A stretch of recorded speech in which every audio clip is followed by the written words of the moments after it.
رحمۃ اللہ علیہ آپ کے ذکر کے لیے آج ہم اکٹھے ہیں، اور انشاءاللہ آج آپ کے سامنے میں ان کی ایک انتہائی مشہور کتاب جو کہ 30 والیومز پر مشتمل ہے، جس کے 30 والیومز ہیں، ان میں سے ایک والیوم کے اوپر آج ہم گفتگو کریں گے، اور میں آپ کے سامنے جو آپ کے اقوال ہیں، اقوال زرعی ہیں، ان کا ذکر کروں گا۔ میری مراد آپ کی کتاب مقالات حکمت سے ہے، جس کی جلد 4 کا آج ہم تذکرہ کریں گے، اور احباب تک آپ کے عظیم اقوال میں پہنچانے کی کوشش کروں گا۔ اس سے قبل آپ کی شخصیت کے چند پہلو، آپ کے متعلق ایک بیسک انفارمیشن میں حاضرین کے گوش گزار کر دوں۔ صوفی برکت علی لدھیانوی رحمۃ اللہ علیہ، آپ کا تعلق قادری سلسلے سے ہے، اور آپ کے پیر و مرشد کا نام سید امیر الدین سہارنپوری رحمۃ اللہ علیہ ہے۔ آپ کا تعلق انڈیا کے شہر لدھیانہ سے ہے، اور وہاں سے ان 1947 ہی مائگریٹڈ، اور انہوں نے وہاں سے ہجرت کی اور فیصل آباد تشریف لائے۔ آپ کے والد گرامی کا نام حضرت نگاہی بخش ہے، اور آپ کی والدہ محترمہ کا نام حضرت جنت بی بی ہے۔ آپ کا گھرانہ شروع سے ہی انتہائی مذہبی گھرانہ، اور اس سے قبل بھی آپ کی نسل سے 3 بڑے صوفیاء انڈیا میں ہو گزرے ہیں، لیکن آپ نے ولایت کی ایسی شان پائی کہ آج تک بھی آپ آسمان ولایت پہ سورج کی مانند اور ستاروں کی مانند اور چاند کی مانند چمک رہے ہیں۔ آپ کی ذات گرامی کا احاطہ بطور ایک مرید، اور ویسے بھی میرے لیے تو انتہائی مشکل ہے کہ میں جب یہ کتاب پڑھنا شروع کی، آباد بھائی کو علم ہے کہ ہم دونوں اکٹھے تھے جب ہم نے یہ کتاب حاصل کی، تو جیسے جیسے میں نے اس کتاب کو پڑھنا شروع کیا تو مجھ پہ یہ حقیقت کھلتی گئی کہ مجھ جیسے ناچیز اور مجھ جیسے کم علم کے لیے یہ انتہائی مشکل بات ہے کہ اس عظیم ہستی کے ان عظیم اقوال کو سمجھا جائے اور لوگوں تک پہنچایا جائے، لیکن اس خواہش کے ساتھ کہ اس بے بہا خزانے کو لوگوں کے سامنے پیش کیا جائے، تو ہم نے کوشش کی کہ اس محفل کو، اس بزم کو سجایا جائے، اور یہ ایک چھپا ہوا جو خزانہ ہے اسے عیاں کیا جائے اور لوگوں کے سامنے پیش کیا جائے۔ اس سے قبل کہ میں اس کتاب کی طرف آؤں، صوفی برکت علی رحمۃ اللہ علیہ آپ کی جو زندگی ہے، جن 3 اصولوں پہ گزری، ان کا ذکر کروں گا، اور اس کے بعد چند آپ کے اقوال، اور پھر آپ سے اجازت۔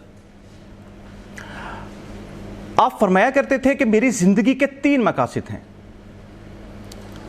اور کسی بھی شخص کو زندگی 3 اصولوں کی بنیاد پہ گزارنی چاہیے۔ نمبر 1، فرمایا کہ خدمت خلق میرا سب سے پہلا جزو اور میری زندگی کا سب سے بڑا مقصد ہے۔ آپ خدمت خلق میں اس حد تک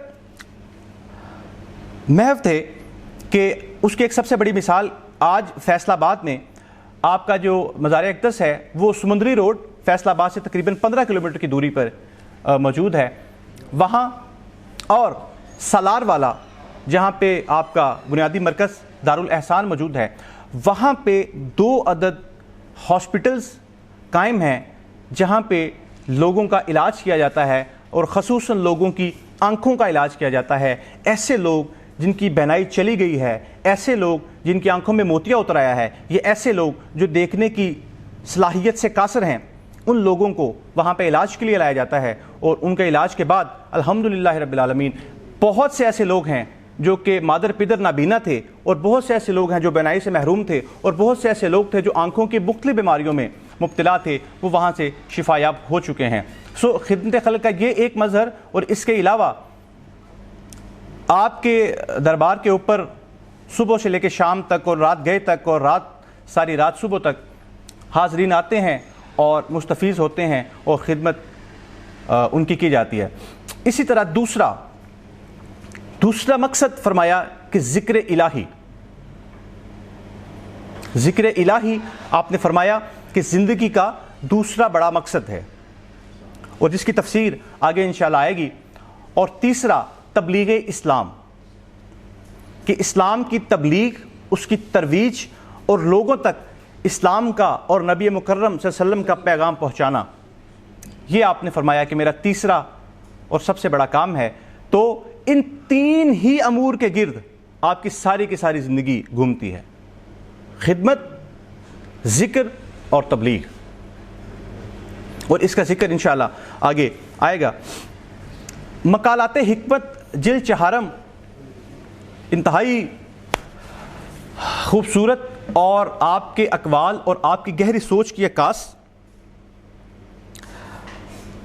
اس کا آغاز آپ رحمۃ اللہ علیہ ایک حدیث سے فرماتے ہیں، وہ حدیث جو حضرت عثمان سے مروی ہے، حضرت عثمان رضی اللہ تعالیٰ عنہ سے، جس میں کہ انہوں نے نبی مکرم صلی اللہ علیہ وسلم سے ایک سوال پوچھا، اور اس سوال کے جواب میں جو کلمات آپ نے فرمائے اس کی تفصیل، اور اس تفصیل سے آپ نے اس مقالات حکمت جلد 4 کی آغاز فرمایا۔ حضرت عثمان نے پوچھا کہ یا رسول اللہ صلی اللہ علیہ وسلم، زمین و آسمان کی کنجیاں کیا ہیں؟ زمین و آسمان کی کنجیاں کیا ہیں؟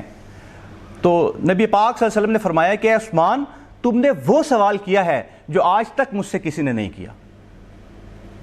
اور پھر آپ نے فرمایا کہ یہ کلمات زمین اور آسمان کی کنجیاں ہیں، جس سے آپ نے کہ اپنی اس کتاب کا، اس والیوم کا آغاز کیا، اور وہ الفاظ کچھ یوں ہیں، وہ کلمات کچھ یوں ہیں۔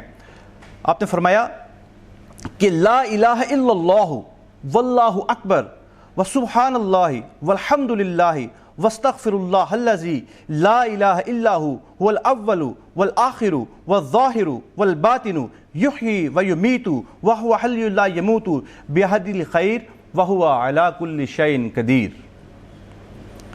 فرمایا کہ اے عثمان، یاد رکھو کہ یہ کلمات زمین اور آسمان کی کنجیاں ہیں،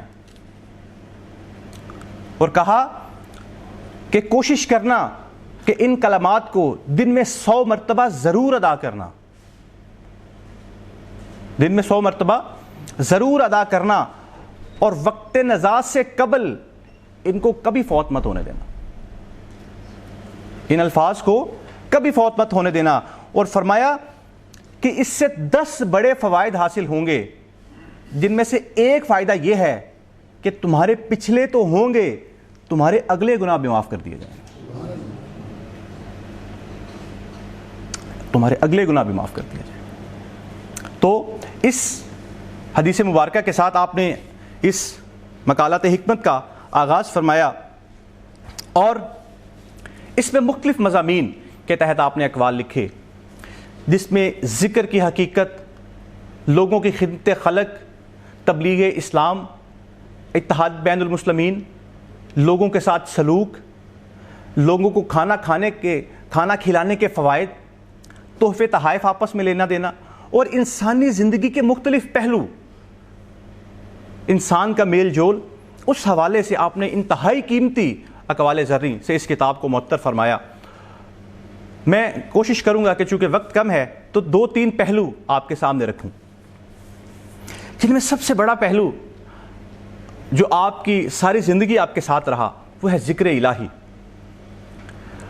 اور ذکر الہی کے متعلق کیا خوب آپ نے ارشادات فرمائے، اور اگر ان کے اوپر عمل کیا جائے تو ہماری زندگی یقیناً دنیا میں گلزار بن جائے گی۔ ذکر کے حوالے سے فرماتے ہیں کہ ذکر کی اقسام نہیں، صرف قسم ہے۔ ذکر کی اقسام نہیں، صرف ایک ہی قسم ہے، اور وہ ہے ذکر دوام، جو کہ ہر وقت، ہر حال میں، ہر مقام پر جاری رہتا ہے۔ اور فرمایا کہ ذکر دوام جب قائم ہو جاتا ہے، ذکر دوام جب قائم ہو جاتا ہے تو یہ خیالات کو پاک کر دیتا ہے، اور جب خیالات پاک ہوتے ہیں تو بلند ہو جاتے ہیں. اور فرمایا کہ اے ہم نشین یاد رکھ خیالات کی بلندی انسانی معراج کا پہلا زینہ ہے.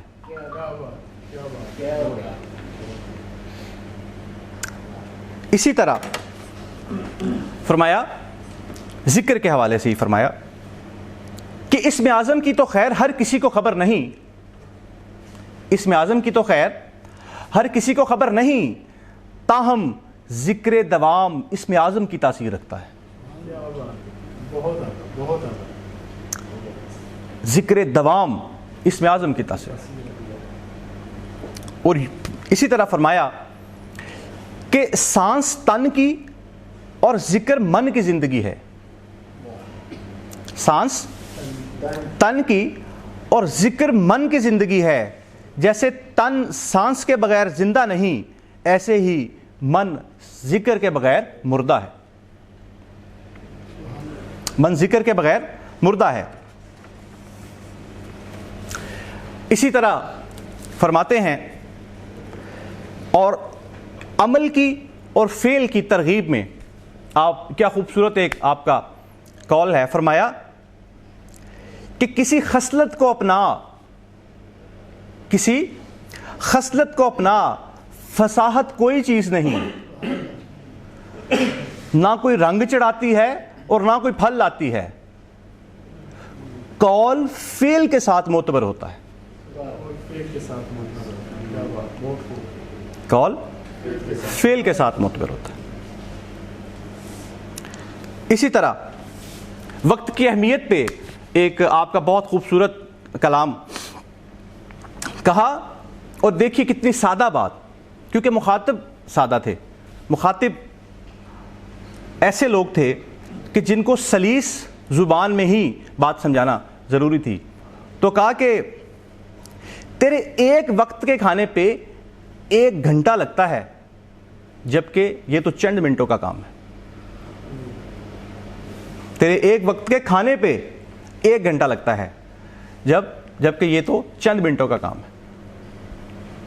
اور یہ اس میں کوئی شک نہیں کہ ہمارے جو معمولات ہیں اور ہمارے جو روزمرہ کی مصروفیت ہے، اس میں ہمارے جو وقت کا ایک بہت بڑا حصہ ہے وہ کھانے پینے کے اندر ہی گزر جاتا ہے. اور یہ بہت اہم کام تصور کیا جاتا ہے تمام دن کے اندر. اور میں تو بلکہ یوں کہوں گا کہ ہمارے اکثر گھروں میں کھانا پینا ہی تمام دن کی ایکٹیویٹی ہے، صبح سے لے کے شام تک. لیکن کیا کہا کہ یہ تو چند منٹوں کا کام ہے، یعنی اس میں وقت صرف مت کرو.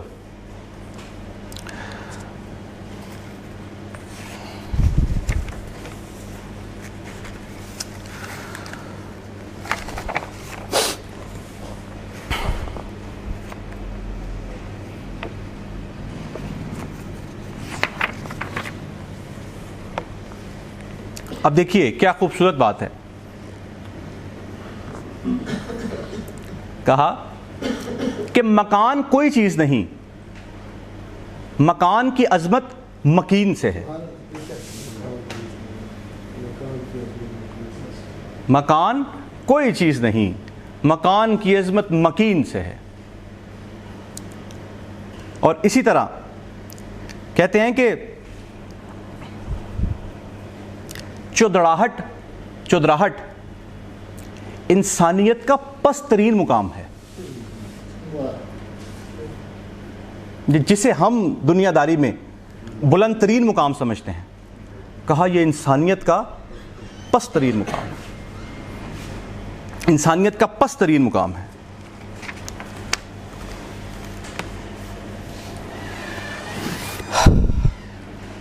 اور صوفی صاحب رحمۃ اللہ علیہ کی مولا حسین کے ساتھ ایک انتہائی قریبی نسبت ہے. آپ کا دربار شریف فیصل آباد میں، جس کے متعلق آپ نے فرمایا، جہاں پہ آپ نے قرآن محل کا ایک کوچہ بسا رکھا ہے. صوفی صاحب کے جو بہت سارے امور تھے، جو بہت ساری آپ کی خدمات تھیں، ان میں سے ایک خدمت آپ کی قرآن محل کا قیام ہے.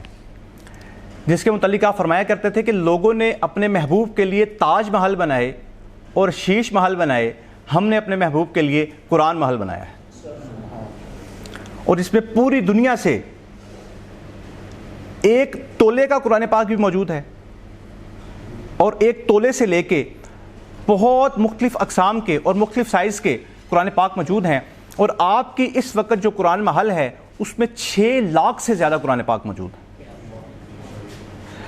جو کہ 72 زبانوں میں ترجمہ شدہ ہے، یعنی 72 زبانوں میں ترجمہ شدہ قرآن پاک سالار والا قرآن محل میں موجود ہیں۔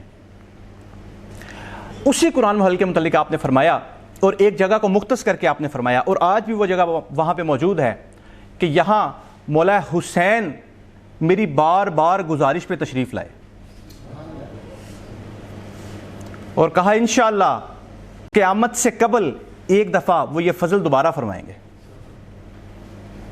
اور اس ترغیب کے ساتھ کہ اس جگہ پہ آیا کرو اور جایا کرو کہ یہاں پہ وہ فیوز و برکات موجود ہیں۔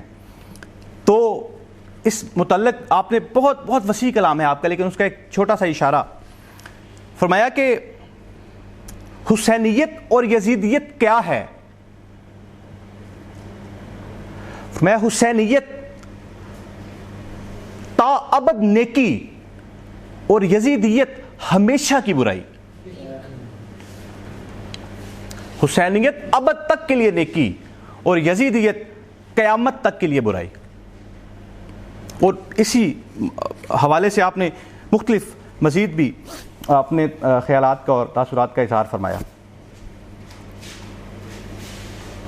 اب دیکھیے کیسا لطیف نکتہ ہے، فرماتے ہیں کہ اہل ذکر کے 3 مقام ہیں،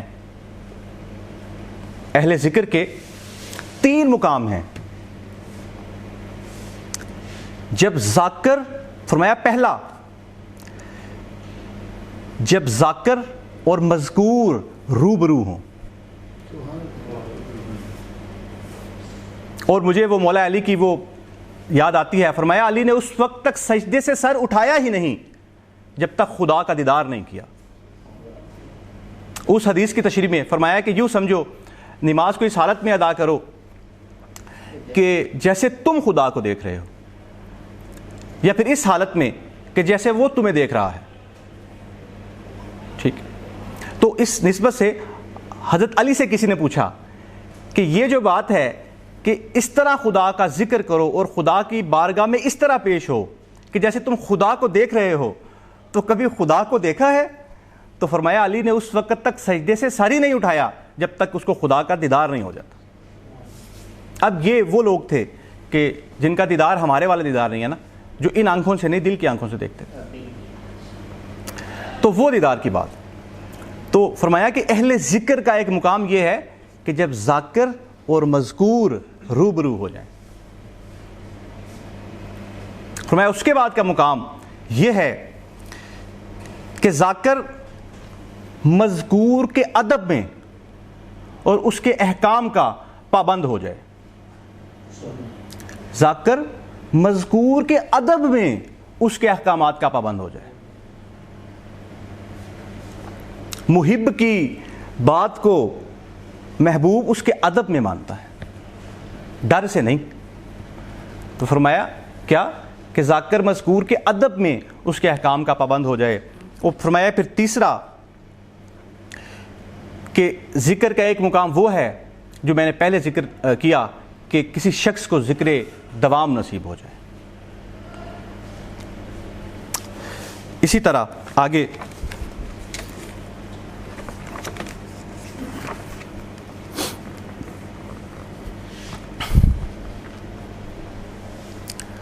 فرمایا 2 چیزوں کی کوئی حد نہیں،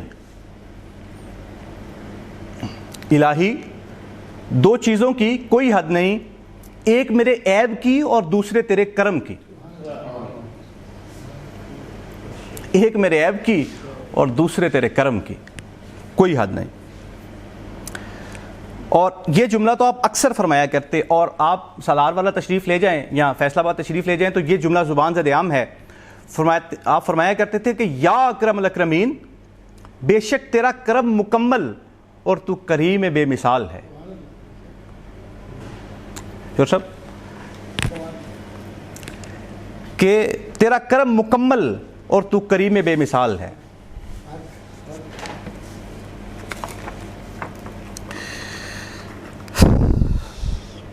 اسی طرح ایک جگہ فرماتے ہیں کہ جس نعمت کی قدر نہیں کی جاتی، جس نعمت کی قدر نہیں کی جاتی وہ چھین لی جاتی ہے، اور جو نعمت ایک دفعہ چھن گئی وہ دوبارہ عطا نہیں کی جائے گی. جو نعمت ایک دفعہ چھن گئی وہ دوبارہ عطا نہیں کی جائے گی. سو نعمتوں کی قدر بھی ہمیں سیکھنی چاہیے.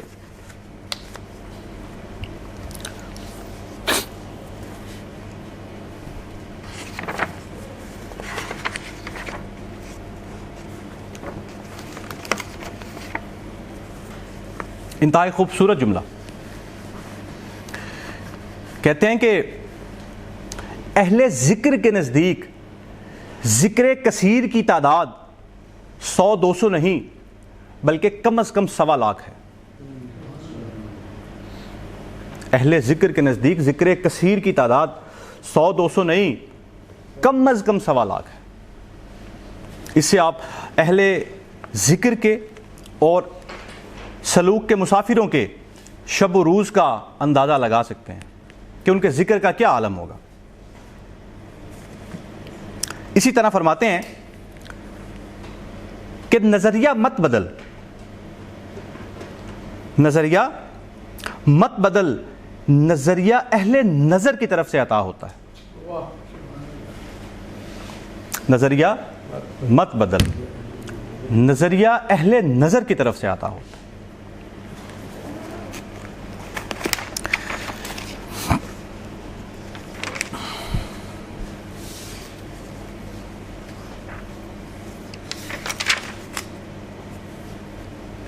اور جملہ سنیے،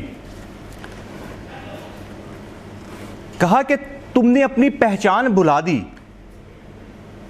تم نے اپنی پہچان بھلا دی، ورنہ وفادار خانہ بدوشوں کے کتے بھی شیروں سے مقابلہ کرتے ہیں.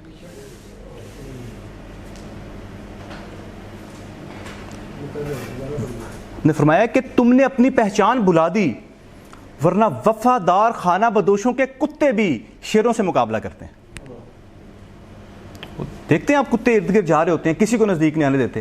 جب وہ ریڑیوں کے اوپر لاد کے اپنا مال نکلتے ہیں تو ارد گرد کتے پھر رہے ہوتے ہیں. وہ کیا چیز ہوتے ہیں؟ لیکن فرمایا وہ شیروں سے بھی مقابلہ کر جاتے ہیں. وفاداری کی صفت ہوتی ہے.